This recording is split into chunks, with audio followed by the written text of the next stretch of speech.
Welcome to the Entrusted to Lead podcast. I'm Danita, and today I'm excited to share my conversation with Erick Vargas. He's the founder of Sabbath Space, and he's a Christian entrepreneur who is on a mission to help believers reclaim their faith and well-being in a tech-driven world. So today we're going to dive into his entrepreneurial journey and his heart to help restore the Sabbath concept in today's tech-centric culture so that we can bring balance and intention back to our lives. So, you don't want to miss today's episode. Grab your cup of coffee or your favorite beverage, and let's get started. Doing things alone is entirely overrated. We all need a community to thrive. And that's why I'm part of an online community of writers and speakers, podcasters, and entrepreneurs called Creatives. And I love it. In the years since I joined this community, I've launched new ideas, and I finally executed the dreams that sat on the shelf for years. Seriously. And I was able to do this because of the outstanding group of mentors, exceptional training, and encouraging mastermind groups with my new friends who did and continue to give me invaluable feedback. Oh, and not to mention all the fun, because we have had lots and lots of fun. Have you ever said, I want to write a book? Or do you want to use your voice for the exciting world of podcasting? If so, Called Creatives is your best resource for up-to-the-minute industry training, expert advice, live coaching, and peer support like no other. Best-selling authors and speakers Allie Worthington and Lisa Whittle lead this community with a no-competition mission, and it shows. So join my friends and I in the Called Creative community. Head to my show notes, danitacummins.com/podcast, and click the link to get all the details to join. I promise you won't regret it. I look forward to seeing you in the community and watching you grow. Hey friends, welcome to the Entrusted to Lead podcast. I'm Danita, and today I'm super excited to be joined by my new friend, Erick Vargas. He has a pretty important story, which I'm super excited to share today. Twofold. One, he's a Christian entrepreneur, and he is on a mission to help believers reclaim their faith and their well-being in the tech-driven world, which we're all constantly asking for new ways in order to do that. And he has a pretty personal story, which I hope he'll share with us today, after he struggled with his own technology addiction and find time to put his faith and his family first. So super excited for him to come on and share. And then also a little bit about his entrepreneur journey, because we know as entrepreneurs and leaders, that's a whole different world. So Erick, thanks for joining me on the show today. How are you? I'm doing great. Thanks for inviting me and having me here. I'm super excited to see what I have to say. I don't know. That's so good. I know. I say that sometimes where I'm like, I don't know. I trust God with my resources. And those are also my words. Exactly. That's very cool. Well, we were talking before we hit record that you're in sunny Florida today. So do you want to tell everyone a little bit more about yourself and kind of your story and how you got to be where you are today? Yeah. So I grew up here in South Florida. I didn't know how good I had it. So then I moved to Virginia for school, and I went to Liberty University, a really large Christian university. And I went there for business entrepreneurship. And I didn't really learn much about that, actually. So it's very different going to school for something versus what you'd find in the real world. And from there, got engaged, and me and my wife moved down here to South Florida.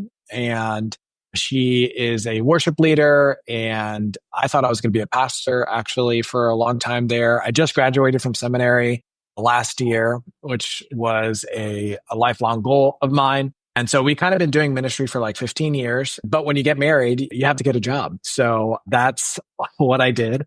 And I worked at a couple of software companies down here. I realized that I didn't want to kind of climb the corporate ladder. And so decided to kind of venture off on my own. And I met my co-founder in my full-time company called Follow Up CRM. And he's a Christian guy. His name's Greg Wallach. He's in the fourth quarter of his career, and he runs a large commercial roofing company based out of Fort Lauderdale. And we started the software together, and that's kind of what I've done career-wise. So I've been building this software now for like 8 years. And from there, with the skill set that I've kind of built in that entrepreneurial journey, I love to start a whole bunch of things. So one of those being Sabbath Space, and I have a couple of other tech startup. But at the end of the day, what I'm trying to do is serve the church and Christians and merge these two worlds. And that's kind of how we got here. Wow. That's super cool. I'd like to go back. You went to school at Liberty Yeah. for business entrepreneur. but then you got into the software development space. So how did that happen? So you went to school and then you ended up going your 9 to 5. But how did you get into software? Was that something that you did like when you were younger, or you were interested in it because that wasn't in your degree program, right? No, it wasn't. So from there, I worked at a company called Citrix where I just did sales. I did software sales. So that's how I got into software. And at Citrix, I helped further implement a really big software called Salesforce. And that's a CRM. And so I got to know what a CRM was. And then from there, we launched a Follow Up CRM, which is a CRM that's specific to the construction industry. And that's really where I kind of learned and built my skill set to launch startups. Okay, that makes sense. So the other startups that you have, they're also tech as well. Are they software development companies as well? Yeah, so one of them is called WorshipServe, and my wife actually runs that, and it's pretty cool. The problem that we solve basically there is every worship leader hates the Sunday or the Saturday night call from their drummer saying, hey, I can't make it, or I'm sick, or maybe somebody's on vacation. And WorshipServe is a marketplace that musicians and worship leaders can have a listing. And then worship leaders, whenever they need somebody, they can go and hire somebody. And Sunday morning, you have a drummer. So that's what that is. It's pretty cool.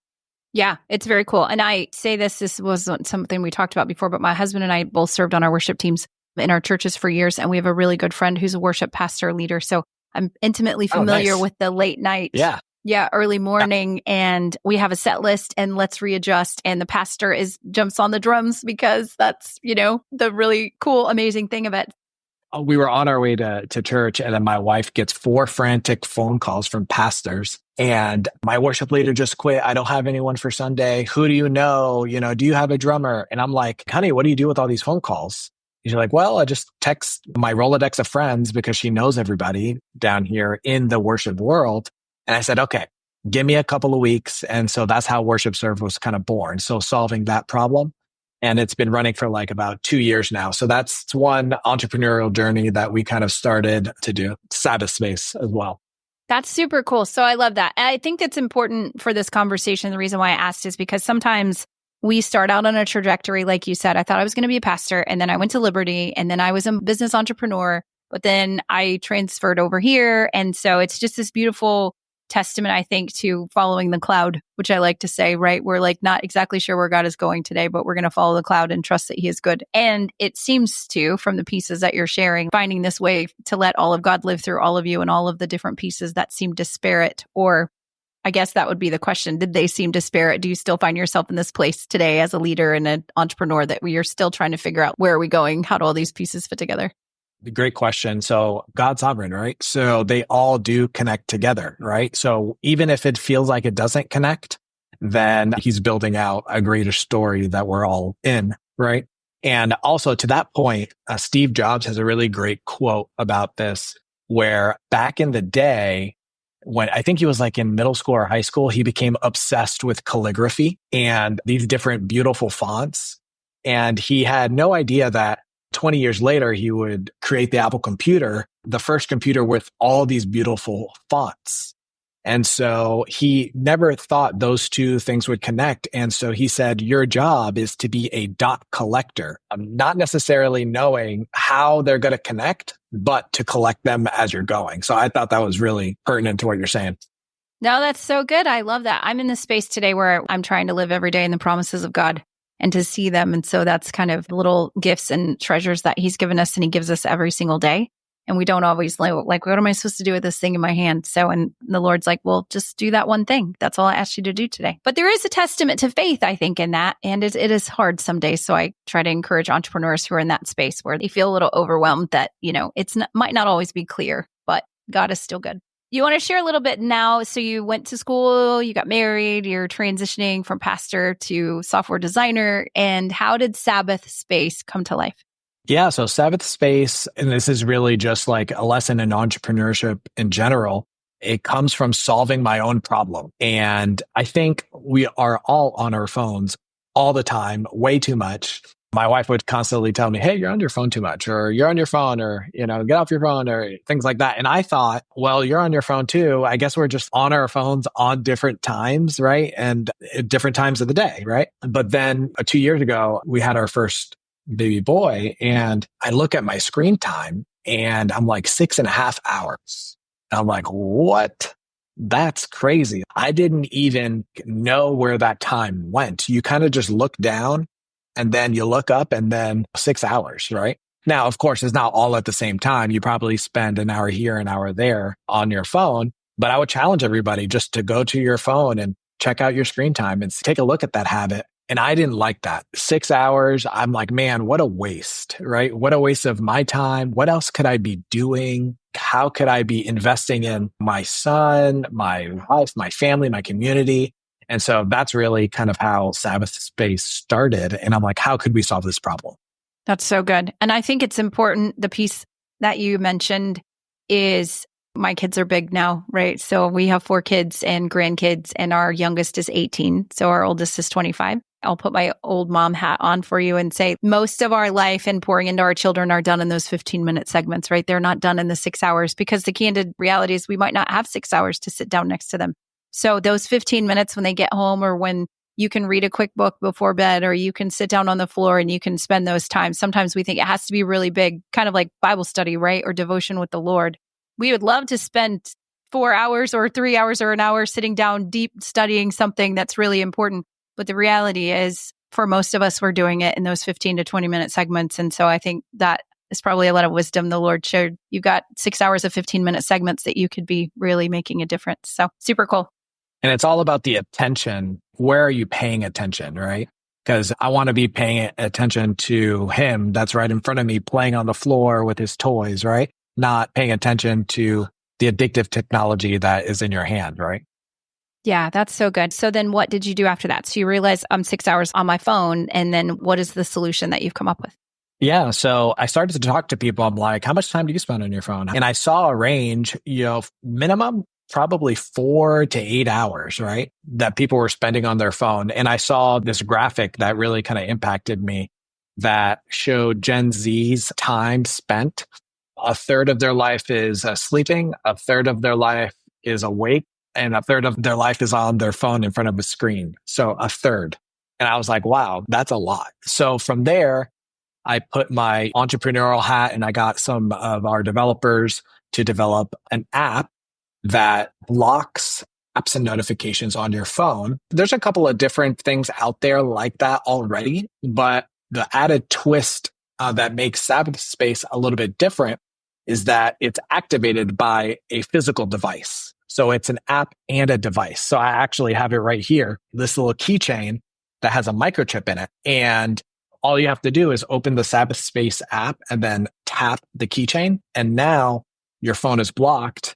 And you can also select the apps you want to shut off, right? So you can say, I just want to shut off all social media, but I still want my text messages and phone calls to come through because those aren't that distracting to me. So you can block that, and then it only unblocks when you rescan this device. What it does, it adds an extra layer of friction so that my wife used to use the screen time feature on the iPhone, but would bypass it every time it would pop up. That was too easy, right? So she tries to go on Instagram and the screen time thing pops up and she's like, okay, one more time, right? And then everybody does that and it's just too easy. On the other hand, I've seen people kind of like lock their phones away in like a timekeeping box where you can't even touch it. To me, that's like too difficult. And so this is kind of a happy medium where you can have this keychain, you can put the keychain away and then go on a walk. You're probably, the way I describe it is like, just don't have any cookies in the house,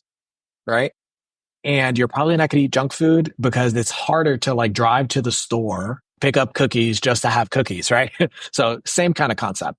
Yeah, I love the intentionality of it, like you said. So now you're choosing, it's easier to just scan it and be like, no, bypass. Yeah, because I've done that before too, like social media, like you've exceeded your time allotment that you set for yourself. And then you're like, yeah, but I would like more in the moment. Whereas if you have to physically make yourself get up, then you're asking that question with intentionality, like, do I really want to do this? Or am I really hopefully having self accountability for the things that I value, which is really what you said, the things that you value. Yeah. We also have a stand that's like a bedside table stand. It's probably like, 4 inches tall. And so you can either have it maybe like on your nightstand, or some people have it at the table by the front of their door. So when they enter the house, they just scan the device and then it's off. And then you can go sit on the couch or, whatever you're going to do for the day. Right. And so then you would have to walk across the whole house just to like unscan your phone. Right. Probably in the future, we'll probably have many kinds of devices that can turn it on and off. Sure. That's super neat. So what happens if you lose them all? If you lose all of your devices? Great question. Yeah. So you can actually get replacement ones. It's pretty easy. That's why we made it a keychain, because if you lose your keys, you might have some bigger problems. But we do have an emergency mode where you have 5 emergency modes to kind of quick access. So that, and you always have your phone calls and text messages. So it's safe. And then if worst comes to worst, you can delete the app and it kind of unlocks everything back to the original state. That's super good. I'm just thinking, I lost it. That would be what my first, in our household, something is always lost. Yeah. Oh, totally. Like wallets. Wallets get lost a lot. So as you've gone through this journey and you've met with a lot of different people, like you said, you've done these surveys. How much time do people spend on their phone? Do you get feedback from anyone that the impact that this has had on them thus far? I mean, you obviously have your own personal journey that you can share, but what's the feedback that you're getting from people in terms of what's different with their life now? Yeah. So on the numbers side, what we're seeing is just that additional little bit amount of friction. You can reduce your screen time 50 to 75%. And the reason why is like our phones are trying to be addictive. Actually, just in our time here, I've gotten 7 notifications on my phone trying to make me pick up my phone. So actually for the rest of this time, I'm just going to scan this on and use it so it doesn't bother me. You set it and forget it. That's what we've seen, is that just that additional friction, like 50% less screen time. What gets me excited is what can you be investing that time in? One thing that I didn't expect is like, I hear about marriages being saved because husband and wife are on their phones in their bed. They're talking to each other. They're recapping the night. They're going to sleep because people, they call it doom scrolling, where you're just sitting at night and scrolling in your bed, right? Where if you just didn't have that light on, you probably would get 2 hours more sleep by just not having that there. So my wife used to just keep the phone in the kitchen when we went to bed, but now she just scans it and she can leave it there because she knows it's not going to be buzzing all night long. And she can still get the things that she needs. That's what we do too. Most of the day, my phone is on silent or vibrate because I'm in meetings and the phone is ringing and spam. The alternative to that is, hey, mom, your phone is not on, or you didn't know that we called. So we do try to, I think as technology has evolved, we do try to keep putting these things in place, right? So that the tool becomes just a tool. I do think it's a little bit harder, I guess. I was just thinking as you were talking about the grace and how we tend to shame ourselves a lot more unnecessarily than we should, I think, when we're like, well, I failed or I should have done. But I think as you were sharing, one of the parts that you said, phones are designed, right? They're designed with an intention of us to hold them and to look at them. Like that's the point. And I think about 50 years ago or even 40 years ago or whatever, when I was younger, maybe even where telephones were not, it was just a device. It was on the wall and we picked it up and we used it when we needed it and put it back down. But that's not how they're designed today.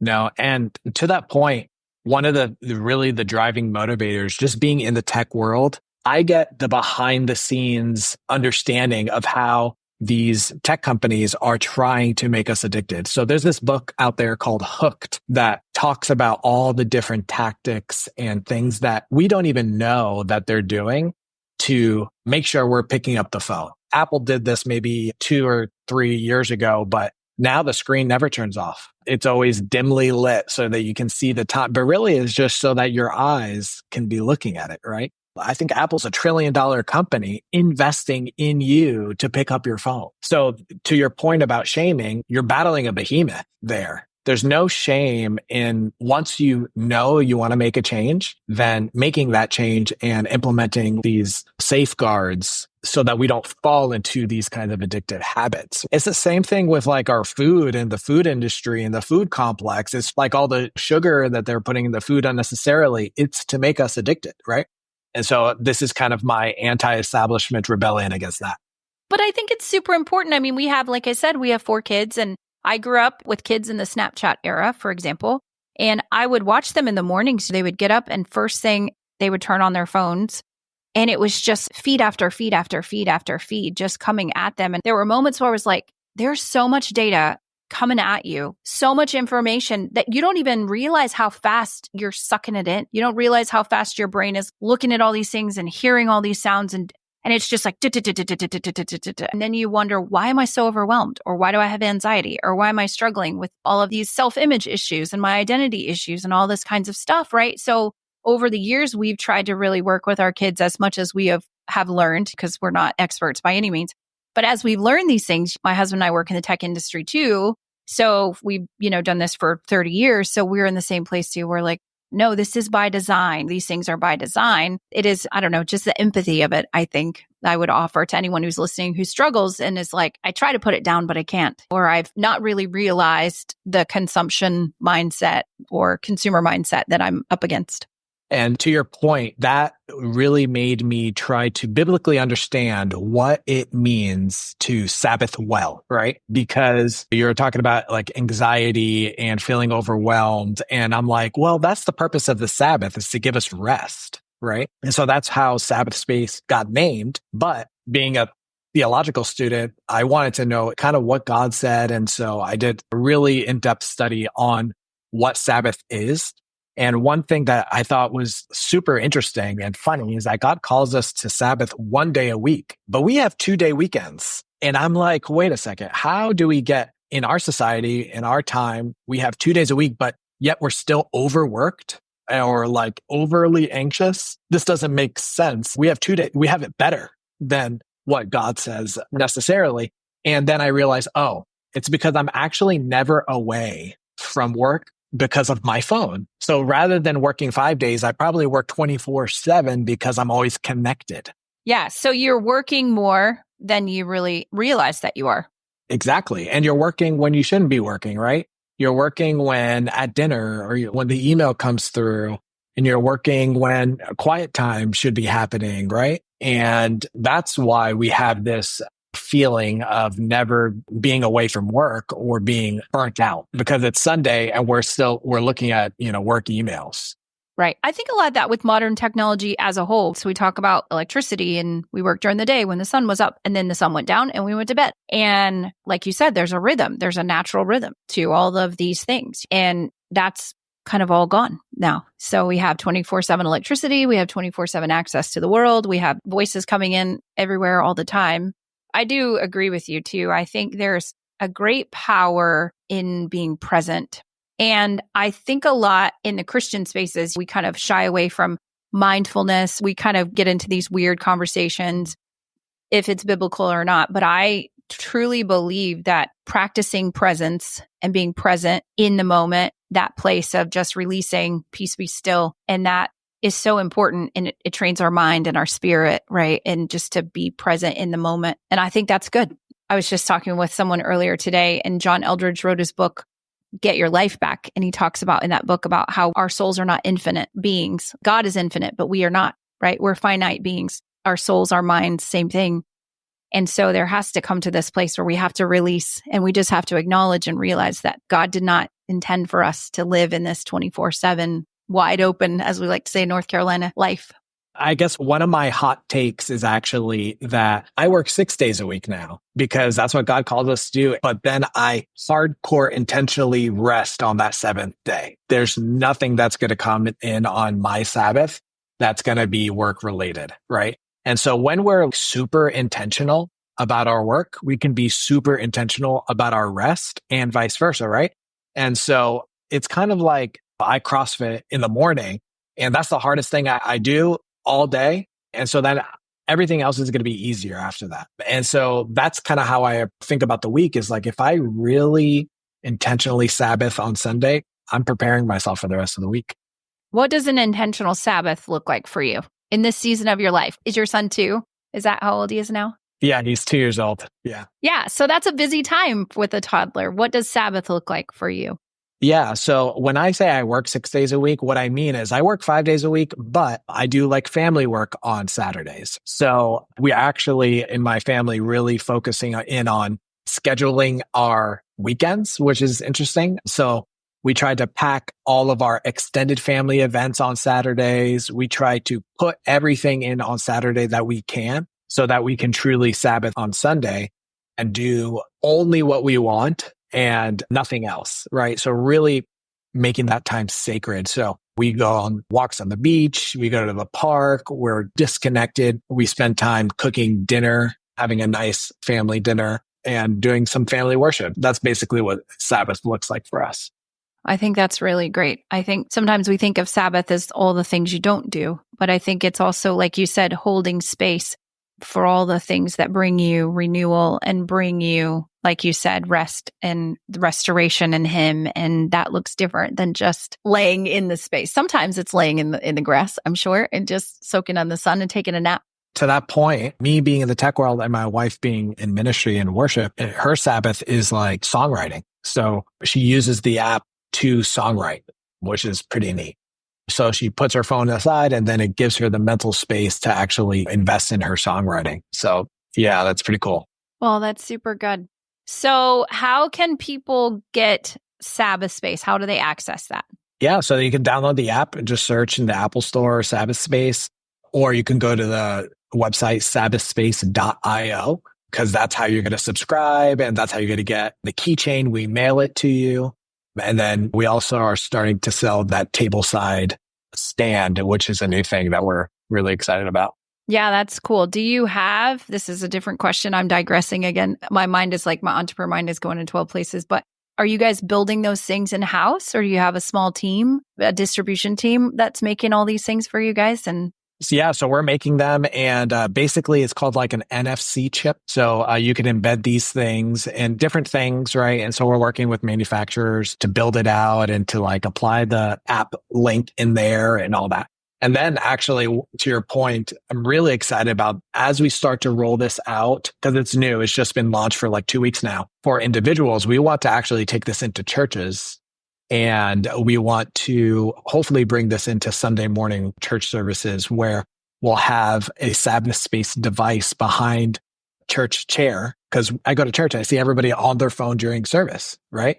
And so rather than that, scan your phone, leave the Bible app on if you need that, right? And then you're good and you're not distracted. So I'm excited about that. That's something that we're hopefully going to be working on this year. yeah, I love that. I think it's just giving people lots of different tools, whatever they can put into their toolkit, or like we talked about before, it's not a shame thing, right? It's not because we spend so much time, I think, in our life and telling ourselves about all the things that we should have done different, or I do think there's a great destruction in that, in our mindset as we grow. So I think that's really cool. Just all the tools that you need in your toolkit to kind of be a little bit better today than yesterday. So if you had to cast a vision for 5 to 10 years down the road, where would you like for this to go? What's the impact that you would hope to make on the world? So I was actually thinking about this past weekend. I would love for there to be like a Sabbath Space community. And I think we're going to probably eventually launch a newsletter where we're taking care of the issue of our time being stolen from us, but how do we invest our time well? So that's what I think the newsletter would be all about, is helping people spend their time in their different ways. Because like you said, a lot of people might not know how to use their time. My wife is a great example to be songwriting, and that's her Sabbath, right? Right. I think that was a powerful thing just when you were talking. I think that would be so good because it really does open up the world of all of the different ways that you can. And like we started when we talked about, like, every dot matters, right? Our job, I believe, as Christians is to let all of God live through all of us. And He is in, right, all the things. He's in the rest, of course, but He's also in the joy and the laughter and in all the pieces and parts and helping and serving and loving. And so Sabbath can be much more richer experience of His love, I think, too. It would be really cool. I think the community idea is great because then you could share and there'd be a place for people to kind of come and, like, the well, creating the well where people can come and say, I'm struggling with this piece, and somebody else like you saying, yeah, I did too. And here's how it's working for me. I think that's so important. Well, where can people find you? You just talked about the Sabbath Space IO website. Is there any other information that you would want to share about how they can connect with you if they have questions? Yeah. I mean, if you want to connect with me professionally, you can reach out on LinkedIn, but the Sabbath Space contact us form comes directly to me. So I'll reply. I'm pretty fast replying on email. So except on Sundays. Except on Sundays. That's so good. That's your little tagline, except on Sundays. So here's my last question that I like to ask guests when they come on the show, Erick. So how do you, as a husband and father and a man of faith, how do you keep showing up every day, even when it hurts? That's a really good question. So I guess to come back to where it started about God being sovereign, even the hurt is ordained, right? Even everything is a part of God's plan. So if it's a painful event in life, then there's a lesson in there, right? God's trying to make you more Christ-like through that event or situation or whatever it is. And if we know he's sovereign and he's for us and he loves us, then we can tackle those tough moments that way. That's so good. Thank you for sharing that today. It's been a blessing. Thank you. Thank you. Thanks for having me. You're very welcome. Hey friends, there are some exciting updates coming to the Entrusted to Lead podcast. This year, we're diving deeper into actionable strategies for faith-driven leaders in business and nonprofit. Each month, you'll get 2 powerful episodes featuring scripture-based insights, leadership tools, and real-world applications that help you align your vision, secure resources, and lead with clarity. So tune in and discover how to navigate your challenges with faith and confidence while driving meaningful growth in your organization. Don't forget to subscribe to the Entrusted to Lead newsletter. You can jump over to danitacummins.com so you can stay inspired and equipped. If you enjoyed today's episode, please share it with a friend. Make sure you click subscribe so you can get the latest updates. And don't forget, friend, to keep showing up every day, even when it hurts, because you matter. Have an amazing day. I'll see you later.